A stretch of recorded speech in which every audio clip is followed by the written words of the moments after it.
اس وقت ہمیں گفتگو کرنی ہے وہ ہے روزوں کے فدیے کے بارے میں۔ پہلی بات تو یہ سمجھیے کہ فدیہ صرف دو صورتوں میں ادا کیا جا سکتا ہے۔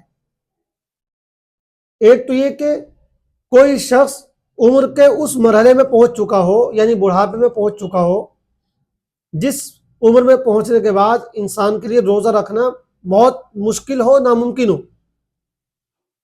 اب ظاہر بات ہے کوئی بوڑھا ہو گیا ہے، بہت بوڑھا ہو گیا ہے، تو اب آئندہ جو اس کی زندگی باقی ہے ان دنوں میں آئندہ بھی روزہ رکھنے کا کوئی امکان نہیں ہے۔ تو یا تو کوئی ایسا بوڑھا ہو چکا ہو، اس کو یہ اجازت ہے کہ وہ فدیہ ادا کرے۔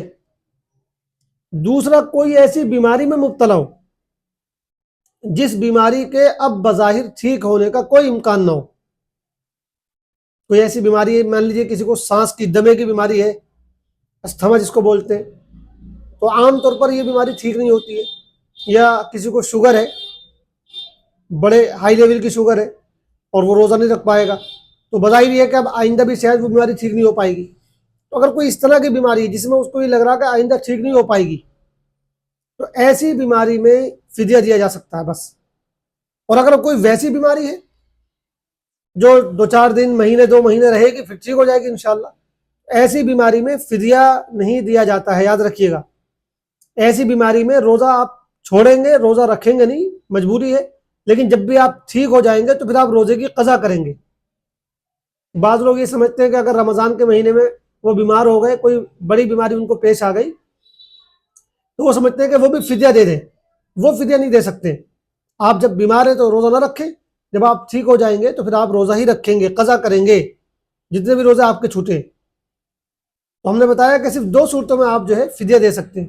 یا تو آپ عمر کے اس مرحلے میں پہنچ چکے ہوں کہ آئندہ بھی زندگی میں آپ روزہ رکھنے کا کوئی امکان نہ ہو، اور دوسری کوئی بیماری ایسی آپ کو لاحق ہو گئی ہو کہ آپ بظاہر اس بیماری کے ٹھیک ہونے کا امکان نہ ہو۔ ان دو صورتوں میں آپ فدیہ ادا کریں گے۔ اسی سے متعلق دوسرا مسئلہ یہ ہے کہ اگر آپ کسی ایسی بیماری میں مبتلا ہیں جس کے بارے میں عام طور پر یہ اندازہ تھا کہ بیماری ٹھیک نہیں ہوگی، ڈاکٹرز نے بھی کہہ دیا تھا، آپ کو بھی اندازہ تھا، بہت ساری بیماری اس طرح کی ہے کہ اب شاید یہ بیماری ٹھیک نہیں ہوگی، زندگی بھر دوا کھانی پڑے گی، لیکن اللہ کا کرم ہوا، آپ نے علاج کیا اور وہ بیماری آپ کی ٹھیک ہو گئی اور آپ روزہ رکھنے کی پوزیشن میں آ گئے، تو پہلے جتنے بھی روزوں کا آپ نے فدیہ ادا کیا تھا وہ سارا فدیہ آپ کا صدقہ مان لیا جائے گا اور آپ کو ان تمام روزوں کی قضا کرنی پڑے گی۔ سمجھ رہے بات؟ جتنے بھی روزے آپ نے چھوڑے تھے بیماری کی وجہ سے اور آپ کو لگ رہا تھا کہ اب آپ ٹھیک نہیں ہوں گے، لیکن آپ ٹھیک ہو گئے الحمدللہ، تو جتنے بھی روزے آپ نے چھوڑے تھے ان تمام روزوں کی آپ کو قضا کرنی پڑے گی، اور جو آپ فدیہ دے چکے ہیں وہ گویا آپ کی طرف سے ایکسٹرا ہو گیا، صدقہ ہو گیا، اللہ تعالیٰ انشاءاللہ اس کا آپ کو اجر و ثواب عطا فرمائیں گے۔ البتہ جتنے روزے قضا آپ کو کرنے ہیں وہ لگاتار کرنے ضروری نہیں ہے، وہ ہم پہلے بھی بتا چکے ہیں، آپ اپنی آسانی کے اعتبار سے تھوڑے تھوڑے کر کے قضا کر لیں۔ تیسرا مسئلہ یہ ہے کہ اگر آپ بیماری میں مبتلا ہیں اور آپ کو لگ رہا کہ اب آپ کی جان نہیں بچے گی، یا آپ بڑھاپے میں آخری عمر کو پہنچ چکے ہیں بالکل، تو آپ کے اوپر یہ لازم ہے، یہ واجب ہے کہ آپ اپنے وارثوں کو یہ وصیت کر کے جائیں کہ بھائی جتنے روزے میرے اوپر رہ جائیں، میں نہ رکھ پاؤں، تو تم ان روزوں کا فدیہ ادا کر دینا۔ اگر کسی شخص کو پورا موقع ملتا ہے وصیت کرنے کا اور وہ اپنے وارثوں کو وصیت نہیں کرتا ہے فدیہ ادا کرنے کی، تو بھی وہ گناہگار ہوگا۔ چوتھا مسئلہ یہ ہے کہ اگر کسی شخص نے وصیت نہیں کی، وہ بغیر وصیت کیے ہوئے جو ہے دنیا سے چلا گیا، اس کو موقع ہی نہیں ملا، یا اس نے سستی کاہلی میں وصیت نہیں کی کسی بھی وجہ سے، تو اس کے وارثوں کو چاہیے کہ وہ اپنی طرف سے اس کا جو فدیہ ہے وہ ادا کرے۔ جتنے بھی روزے اس کے چھوٹ گئے تھے، ان کے والد صاحب تھے یا ان کی والدہ تھیں یا کوئی بھی ان کا عزیز تھا، تو جو بھی ان کے وارث ہیں، وارثوں کو چاہیے کہ وہ اپنے ان جانے والے عزیز کا جو ہے فدیہ ادا کریں۔ اب مسئلہ یہ ہے کہ فدیے میں کیا ادا کرنا ہے۔ سب سے اہم مسئلہ یہ ہے کہ فدیہ کتنا ہے، کیا اس میں ادا کرنا ہے۔ تو ایک روزے کا جو فدیہ ہے وہ ہے ایک صدقہ فطر کی مقدار. ایک روزے کا فدیہ ایک صدقہ فطر کی مقدار. صدقہ فطر کی مقدار کیا ہے؟ وہ ہے تقریباً 2.25 کلو گیہوں یا اس کی قیمت، یا تقریباً 3.5 کلو کھجور وغیرہ اور اس کی قیمت. اب اس میں ہر آدمی اپنی حیثیت کے مطابق دیکھ لے. جس کو اللہ تعالیٰ نے خوب مال دے رکھا ہے تو وہ جو ہے کھجور وغیرہ کا حساب لگا کے ادا کرتے. مان لیجیے اگر ہم 200 روپے کلو کھجور والا حساب لگائیں تو 3.5 کلو کھجور تقریباً 700 روپے کی بنے گی. ایک روزے کا فدیہ 700 روپے وہ ادا کرتے. اور اگر اس کے بعد اتنی گنجائش نہیں ہے تو وہ گیہوں کا حساب لگا لے. گیہوں جو ہے وہ 2.25 کلو ہے تو تقریباً جو ہے 30-35 روپے کا اگر 1 کلو گیہوں ہے تو 2.25 کلو گیہوں 50 روپے کے مان لیجیے، تو وہ 50 روپے ایک روزے کے اعتبار سے ادا کر دے. تو صدقہ فطر کی مقدار ادا کرنی ہے. یا یہ ہے کہ ایک روزے کے بدلے میں 2 مسکینوں کو ایک وقت کا کھانا کھلا دے، یا ایک مسکین کو 2 وقت کا کھانا کھلا دے. ٹھیک ہے، ایک روزے کے بدلے میں ایک مسکین کو 2 وقت کا کھانا کھلا دے. تو وہ بھی اگر آپ 2 وقت کا کھانا کھلائیں گے تو لم سم جو ہے 100 روپے کا بیٹھے گا. اگر آپ گھر پہ بنائیں گے تو سستا بیٹھ جائے، لیکن اگر آپ ہوٹل پہ کھلاتے ہیں تو 100 روپے سے کم نہیں بیٹھے گا سستے ہوٹل پہ کھلائیں گے تو یہ ایک اندازہ ہے. اب جس کے پاس جیسی گنجائش ہے وہ اس کے اعتبار سے ادا کرتے، لیکن یہ کہ کم سے کم جو ہے تقریباً 50 روپے بنتے ہیں ایک اندازے کے حساب سے. تو ایک روزے کا فدیہ جو ہے وہ گویا کہ کم سے کم 50 روپے، زیادہ سے زیادہ آپ کھجور کے اعتبار سے دیں یا جو کے اعتبار سے دیں یا کشمش کے اعتبار سے دیں تو پھر وہ 500 600 700 1000 اور اس سے بھی زیادہ بن سکتا ہے. مان لیجیے اگر آپ اجوا کھجور کے حساب سے لگائیں، ٹھیک ہے، تو ماشاءاللہ جو ہے وہ تو کیا نام ہے 1200-1300 روپے کلو ملتی ہے کھجور، تو بیٹھے گا وہ 2500-3000 روپے کے قریب، بلکہ اور بھی زیادہ. تو یہ اپنے اپنی گنجائشوں کے اعتبار سے ہے. تو خلاصہ یہ ہے کہ ایک روزہ اگر آپ نہیں رکھ پائیں ان 2 وجوہات میں سے کسی وجہ سے تو اس کا فدیہ ایک صدقہ فطر کی مقدار ہے یا ایک مسکین کو 2 وقت کا کھانا کھلانا ہے. یہ فدیے سے متعلق مسائل تھے، بس یہی چند مسائل تھے، اس میں بہت زیادہ مسائل ہے بھی نہیں. اب ہم بات کرتے ہیں زکوٰۃ کے بارے میں. زکوٰۃ یہ ہم سب جانتے ہیں کہ جو اسلام کے 5 ستون ہیں، 5 پلر ہیں، ان میں سے ایک ہے. اور قرآن میں درجنوں جگہ نماز اور زکوٰۃ دونوں کا ذکر ایک ساتھ کیا گیا ہے. زکوٰۃ یہ اتنا اہم ستون ہے دین کا کہ حضرت ابوبکر صدیق رضی اللہ تعالیٰ عنہ کے زمانے میں کچھ مسلمان قبیلوں نے زکوٰۃ دینے سے انکار کر دیا اور انہوں نے یہ کہا کہ ہم زکوٰۃ ادا نہیں کریں گے. تو حضرت صدیق اکبر رضی اللہ تعالیٰ عنہ نے صحابہ اکرام کے ساتھ مل کر ان لوگوں کے خلاف جہاد کیا، جنگ کی. اس سے آپ اندازہ لگائیے کہ کتنا اہم ستون ہے. زکوٰۃ یہ فرض ہے اور قرآن و حدیث میں زکوٰۃ ادا کرنے کے بڑے فائدے بیان کیے گئے. قرآن و حدیث سے معلوم ہوتا ہے کہ زکوٰۃ ادا کرنے سے سب سے بڑا فائدہ تو یہ ہے کہ انسان کا مال پاک صاف ہو جاتا ہے. اگر آپ زکوٰۃ ادا نہیں کرتے تو آپ کے مال میں گویا کہ گند شامل ہو جاتی ہے. آپ زکوٰۃ نکال دیتے تو آپ کا جو باقی مال ہے وہ پاک صاف ہو جاتا ہے. اور اسی طرح زکوٰۃ ادا کرنے سے آپ کا جو باطن ہے، آپ کا جو نفس ہے، اس کی بھی پاکی اور صفائی ہو جاتی ہے. اسی طرح حدیث سے معلوم ہوتا ہے کہ زکوٰۃ ادا کرنے سے بلائیں ٹلتی ہیں، مصیبتیں ٹلتی ہیں. اسی طرح زکوٰۃ ادا کرنے سے اللہ تعالیٰ جہنم سے اور جہنم کی آگ سے نجات عطا فرماتے ہیں. اسی طرح زکوٰۃ ادا کرنے سے مال میں خیر و برکت ہوتی ہے. قرآن میں آتا ہے کہ یمحق اللہ الربا ویربی الصدقات، اللہ تعالیٰ سود کو تو مٹاتے ہیں اور صدقات کو، صدقات میں زکوٰۃ بھی شامل ہے اور دوسرے صدقات بھی شامل ہے، ان کو اللہ تعالیٰ بڑھاتے ہیں. تو زکوٰۃ سے مال میں برکت ہوتی ہے. اور ایک بہت بڑا فائدہ یہ ہے کہ زکوٰۃ ادا کرنے کی وجہ سے اللہ تعالیٰ بندہ جو ہے وہ اللہ تعالیٰ کی رحمت کا مستحق ہوتا ہے. قرآن کی ایک آیت اللہ تعالیٰ فرماتے ہیں کہ فَسَأَكْتُبُهَا لِلَّذِينَ يَتَّقُونَ وَيُؤْتُونَ الزَّكَاةَ، کہ میں اپنی رحمت ان لوگوں کے لیے لکھ دوں گا جو تقوی اختیار کرتے ہیں اور زکوٰۃ ادا کرتے ہیں. تو یہ بہت سارے مختلف فائدے ہیں زکوٰۃ ادا کرنے کے.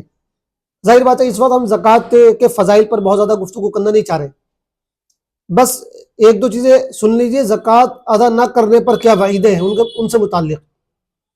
تو قرآن مجید میں آتا ہے کہ جو لوگ اپنے سونے چاندی کو سینت کے رکھتے ہیں، خزانہ بنا کے جمع کر کے رکھتے ہیں، یعنی اپنے مال و دولت کو سینت سینت کے رکھتے ہیں، اور ولا ينفقونها فی سبیل اللہ، اور اس کو اللہ کے راستے میں خرچ نہیں کرتے، یعنی زکوٰۃ ادا نہیں کرتے ہیں، تو فرمایا کہ فبشرهم بعذاب علیم، ان کو جو ہے ایک دردناک عذاب کی خوشخبری سنا دیجیے اس دن جس دن ان لوگوں کی پیشانیوں کو، ان کے پہلوؤں کو اور ان کی پیٹھوں کو اس سونے چاندی کو گرم کر کے اس سے داغا جائے گا اور کہا جائے گا ھذا ما کنزتم لانفسکم، یہ ہے تمہارا وہ خزانہ جو تم نے جمع کر رکھا تھا، فذوقوا ما کنتم تکنزون، لہذا جو کچھ تم نے دنیا میں جمع کیا تھا اب اس کا مزہ چکھو، اس کی سزا بھگتو۔ تو گویا کہ اگر کوئی شخص اپنے مال کی زکوٰۃ نہیں نکال رہا ہے تو قیامت میں اس مال کو اللہ تعالیٰ جہنم کی آگ میں تپائیں گے، اور اس گرم کھولتے ہوئے خزانے اور مال سے انسان کے جسم کو داغا جائے گا، یہ بہت بڑا عذاب ہوگا۔ اسی طرح ایک حدیث میں آتا ہے کہ جو شخص اپنے مال کی زکوٰۃ نہیں ادا کرتا ہے تو اس کے مال کو قیامت کے دن سانپ کی شکل دی جائے گی، اور وہ سانپ اس کے گلے میں لپیٹ دیا جائے گا توق کی طرح۔ تو یہ بہت خطرناک وعید ہے، اس لیے ہم سب کو جو ہے جو بھی صاحب نصاب ہے زکوٰۃ ضرور ادا کرنی چاہیے اور صحیح حساب لگا کر ادا کرنی چاہیے۔ تو یہ تو بات ہوئی زکوٰۃ کے فرض ہونے سے متعلق اور اس کے فائدوں اور نہ ادا کرنے کی وعیدوں سے متعلق۔ اب ہم بات کرتے ہیں کچھ مسائل کے سلسلے میں۔ سب سے پہلی بات تو یہ کہ زکوٰۃ ہر مسلمان پر فرض نہیں کی گئی ہے۔ جیسے نماز ہے کہ نماز ہر مسلمان پہ فرض ہے، روزہ ہے، روزہ بھی ہر مسلمان پہ فرض ہے، بیماری کی بات الگ ہے، ویسے ہر مسلمان پہ فرض ہے۔ اس میں کوئی اس طرح کی کیٹیگری نہیں ہے کہ بھئی کیا نام ہے موٹا ہوگا تو فرض ہے، پتلا ہوگا تو نہیں ہے، یا مالدار ہوگا تو ہے، غریب ہے تو نہیں ہے، ایسا نہیں ہے، کیونکہ ان کا تعلق مال و دولت سے ہے نہیں، ان کا تعلق ان چیزوں سے ہے بھی نہیں۔ بھئی ہر شخص نماز پڑھ سکتا ہے تو پڑھے، ہر شخص روزہ رکھ سکتا ہے تو رکھے، لیکن زکوٰۃ جو ہے وہ اللہ تعالیٰ نے صرف مالدار مسلمانوں پر فرض کی ہے، کیونکہ اس میں پیسہ خرچ کرنا ہوتا ہے نا۔ تو اگر کوئی مالداری نہیں ہے اور اس سے بھی کہا جائے کہ تم خرچ کرو، اس کو پابند کیا جائے تو اس کے لیے مشقت ہو سکتی تھی، اور اسلام میں ہمارے کوئی مشقت نہیں ہے۔ تو زکوٰۃ جو ہے وہ صرف مالدار مسلمانوں پر فرض کی گئی۔ ابھی ہم بتائیں گے کہ مالدار مسلمان کون ہوتا ہے اسلام کی نظر میں، ٹھیک ہے۔ دوسری سب سے اہم چیز یہ ہے کہ اللہ تعالیٰ کا یہ بہت بڑا کرم ہے کہ اللہ تعالیٰ نے جو زکوٰۃ فرض کی ہے وہ سیونگ پر کی ہے، انکم پہ نہیں کی ہے۔ یعنی آپ جتنا کما رہے ہیں سب پر زکوٰۃ نہیں ہے، بلکہ کمانے کے بعد آپ نے خرچ کر لیا، اڑا دیا، جو بچ گیا اس پر فرض ہے۔ آپ دنیا میں دیکھیے ٹیکسز جو لاگو ہوتے ہیں وہ انکم پہ لاگو ہوتے ہیں، سیونگ پہ لاگو نہیں ہوتے۔ مطلب جتنا آپ کما رہے ہیں، جتنی آپ کی انکم ہے، حکومت اس پر ٹیکس لاگو کرتی ہے۔ اللہ تعالیٰ کا کتنا بڑا کرم ہے کہ اللہ تعالیٰ نے انکم پہ لاگو نہیں کیا، بلکہ جو آپ سے بچ گیا پورے سال، سیونگ جو ہے آپ کی، اس پہ جو ہے آپ کو زکوٰۃ ادا کرنی ہے۔ دوسری ایک بہت اہم بات یہ ہے کہ حکومت جو ٹیکس لگاتی ہے وہ بہت زیادہ لگاتی ہے، جو آدمی کے لیے جو ہے ادا کرنا بڑا مشکل ہوتا ہے، اس لیے لوگ چوری بھی کرتے ہیں۔ بھائی 20%، 25%، 30% اتنا ٹیکس لگتا ہے۔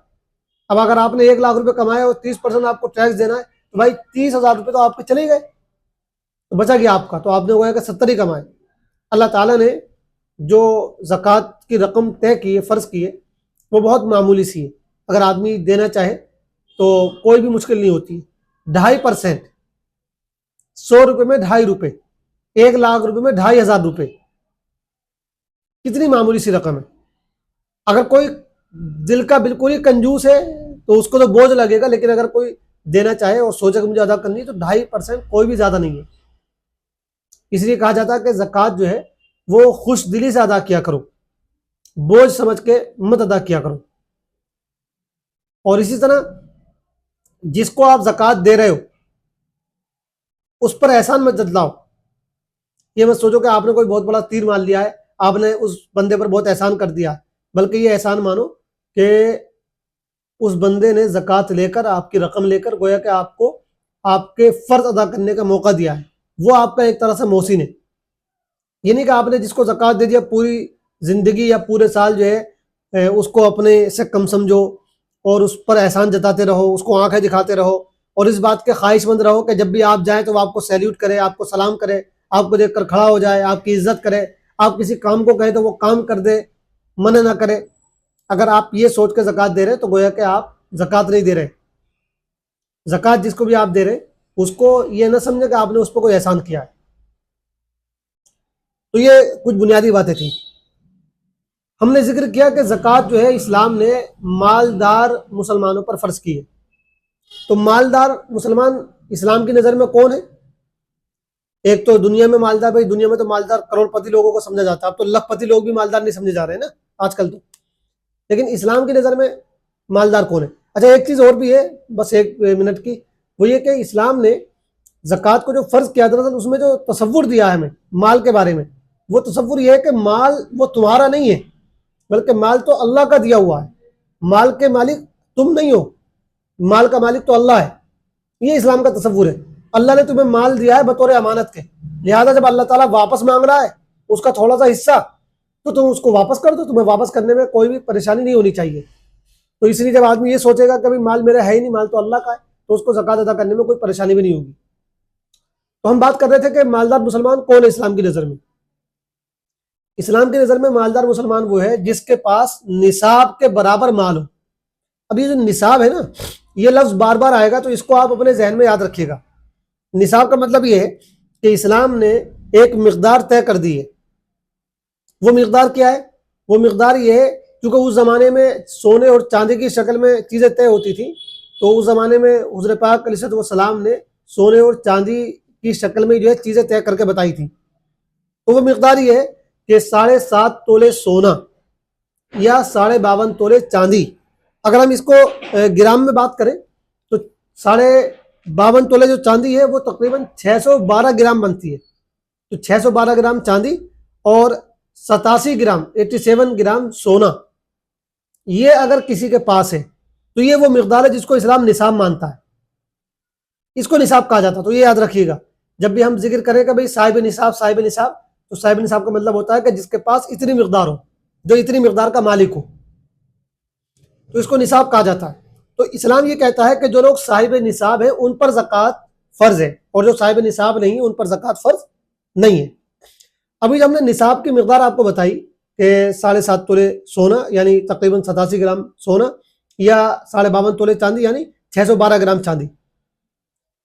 تو پہلے زمانے میں لوگوں کے پاس کوئی کیش تو ہوتا نہیں تھا. یہ کرنسی جو ہے نوٹ والی کرنسی، یہ ڈالر، یہ ہمارے ہندوستان کے روپیے، یہ سب تو بہت بات کی پیداوار ہے نا. اس زمانے میں مال و دولت کی جو شکلیں ہوتی تھی تو وہ 2-4 چیزیں ہوتی تھی، انہی کو اسلام نے جو ہے اپنے سامنے رکھا اور انہی کے اعتبار سے جو ہے یہ نظام پورا بتایا. اس زمانے میں کرنسی کے طور پر سونا اور چاندی چلتا تھا. اس کے علاوہ کچھ اور بھی چیزیں ہوتی ہیں جن پر اسلام نے زکوٰۃ فرض کی ہے. تو آج کل چونکہ یہ کرنسی بھی چل رہی ہے نوٹ والی، اور کیا نام ہے یہ ڈالر ہے یا ہندوستانی روپیہ ہے، تو سونے چاندی کے ساتھ ساتھ اس میں ہم اس روپیے کو بھی شامل کریں گے. تو اگر کسی کے پاس صرف سونا ہے تو یہ دیکھا جائے گا کہ کتنا سونا. اگر 7.5 تولے سونا ہے تو اس پر زکوٰۃ فرض ہوگی، ورنہ نہیں ہوگی. صرف سونا اگر ہے. اگر کسی کے پاس صرف چاندی ہے تو یہ دیکھا جائے گا کہ 52.5 تولے چاندی ہے کہ نہیں ہے. اگر اتنی ہے تو زکوٰۃ فرض ہوگی، اور اس سے کم ہے تو زکوٰۃ فرض نہیں ہوگی. لیکن اگر کسی کے پاس کچھ سونا ہے، کچھ چاندی ہے، اور کچھ جو ہے نقد روپیہ ہے، کچھ کیش ہے، عام طور پہ ایسے ہی ہوتا ہے کیونکہ جس کے پاس سونا ہوتا ہے اس کے پاس کچھ نہ کچھ چاندی بھی ہوتی ہے، اور کچھ نہ کچھ پیسے بھی ہوتے ہیں، کیش بھی ہوتا ہے. تو اگر 2 چیزیں ملا کر ہیں یا 3 چیزیں ملا کر ہیں تو پھر یہ دیکھا جائے گا کہ ان کا ٹوٹل اماؤنٹ کتنا بنتا ہے. اگر ان کا ٹوٹل اماؤنٹ بنتا ہے، اتنا بن جاتا ہے جس سے آپ 52.5 تولے چاندی خرید سکتے ہیں، تو گویا کہ یہ نصاب کو پہنچ گیا. مثال کے طور پہ آپ کے پاس 1 تولہ سونا ہے اور آپ کے پاس جو ہے تھوڑی سی چاندی ہے، اور آپ کے پاس 50,000 روپیہ ہے، کیش ہے. تو 1 تولہ سونا آج کل تقریباً 80-90 ہزار روپے کا ہے. تو 90,000 کا سونا ہو گیا، 50,000 کا آپ کے پاس کیش ہے، 1,40,000 یہ ہو گیا، تو مان لیجیے 20-30 ہزار روپے کی آپ کے پاس چاندی ہے، تو یہ تقریباً 1.5 لاکھ روپے سے اوپر ہو گیا. تو تینوں چیزوں ملا کے جو ہے ان کا اماؤنٹ 1.5 لاکھ کے قریب بنتا ہے. تو 1.5 لاکھ میں آپ جو ہے 52.5 تولے چاندی خرید سکتے ہیں کہ نہیں خرید سکتے؟ بہت آرام سے خرید سکتے ہیں. لہٰذا آپ پر زکوٰۃ فرض ہو جائے گی۔ تو جب الگ الگ چیزیں ہوتی ہیں،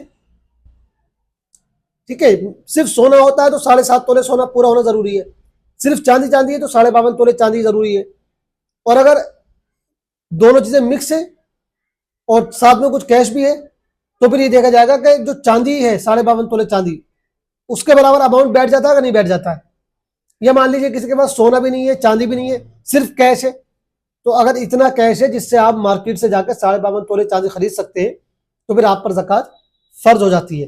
اور ہمارے خیال میں، ہمیں صحیح اندازہ تو نہیں چاندی کی قیمت کا اس وقت کیا ہے، لیکن 612 گرام چاندی جو ہوگی وہ شاید ایسی ہوگی میرے خیال میں 50-60 ہزار روپے کے قریب کی، تو بہت بڑا اماؤنٹ نہیں ہے۔ تو اگر کسی کے پاس جو ہے 50-60 ہزار روپے ہے، ابھی بتائیں گے، مطلب صرف یہ نہیں کہ اس وقت موجود ہے، مراد یہ ہوتا ہے کہ 1 سال ہو چکا ہے پورا، تو پھر زکوٰۃ فرض ہوتی ہے۔ یہ تو ہم ابھی نصاب کے بارے میں آپ کو بتا رہے ہیں۔ تو پہلی شرط تو یہ ہے کہ آپ کے پاس اس نصاب کے برابر اگر چیزیں موجود ہیں، سونے کی شکل میں، چاندی کی شکل میں یا روپیے کی شکل میں، تو آپ پر زکوٰۃ فرض ہوتی ہے۔ ان چیزوں کے علاوہ اگر آپ کوئی کاروبار کرتے ہیں، کپڑے کا کاروبار کرتے ہیں، چپلوں کا کاروبار کرتے ہیں، ٹھیک ہے، کسی بھی چیز کا آپ کاروبار کرتے ہیں، تو مال تجارت جو ہے آپ کا، اس پر بھی زکوٰۃ فرض ہوتی ہے، ٹھیک ہے۔ اور اسی طرح تیسری چیز یہ ہے کہ اگر آپ جانور پالتے ہیں تو ان جانوروں پر بھی زکوٰۃ فرض ہوتی ہے، ان کا بھی ایک الگ نصاب ہے، لیکن چونکہ آج کل ہمارے یہاں عام طور پہ جانور نہیں پالے جاتے، اور اگر کوئی پالتا بھی تو وہ دودھ کے لیے پالتا ہے، ایک آدھ بھینس 2 بھینسیں ہوتی ہیں، گاؤں وغیرہ میں ہوتی بھی ہے، تو اس پہ کوئی زکوٰۃ نہیں ہوتی ہے۔ لیکن اگر کوئی زیادہ جانور پالتا ہے، جیسے مطلب سینکڑوں کی تعداد میں تقریباً 30 بھینسیں ہوتی ہیں، تو شاید زکوٰۃ فرض ہوتی ہے۔ تو جانوروں کو اب ہم چھوڑ دیتے ہیں کیونکہ وہ ہم لوگوں کا اس سے کوئی زیادہ واسطہ نہیں رہتا ہے۔ باقی جو اور چیزیں بچی، مال تجارت، سونا، چاندی اور یہ نوٹ، روپیہ وغیرہ، ان پر جو ہے زکوٰۃ فرض ہوتی ہے۔ تو سونے کی مقدار آپ کو بتا دی، چاندی کی بتا دی، کرنسی جو روپیہ ہے، کیش ہے، وہ اگر اتنا جسے 52.5 تولے چاندی آپ نے خرید لیا تو زکوٰۃ فرض ہوگی، اور ایسی مال تجارت اگر اتنی مقدار کا ہے تو بھی جو ہے زکوٰۃ آپ پر فرض ہوگی۔ ہمارا وقت جو ہے وہ مکمل ہو چکا ہے آج کا۔ زکوٰۃ کے اور بھی بہت سارے مسائل ہیں، بہت اہم مسائل ہیں، ان پر انشاءاللہ کل بات چیت کریں گے۔ السلام علیکم ورحمۃ اللہ۔